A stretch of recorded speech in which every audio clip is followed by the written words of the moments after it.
front of me is NUBIA Focus 2 Ultra, and today I would like to show you how you can connect it using Bluetooth.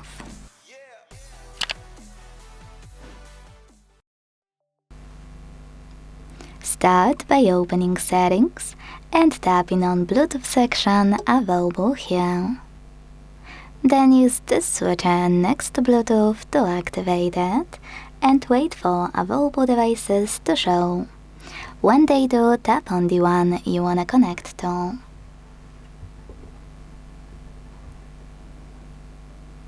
Now, when you see this pop up, click on this icon next to allow access to your contacts and call history to enable, or disable this option, and then select pair. Now wait for the other device to accept your connection request.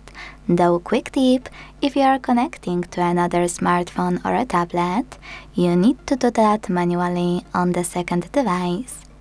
You don't need to do that in case of a speaker or, for example, headphones. Either way, as you can see, my devices were successfully connected. To manage any connection, click on this gear next to connected device.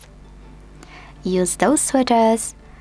Tap on Connect here if you want to, for example, reconnect to headphones, or Forget. If you decided to pick Forget, don't worry, you'll be able to always pair with this device again. It will be visible under Available Devices. Thanks so much for watching. If you enjoyed this video, leave a like, comment and subscribe. Bye!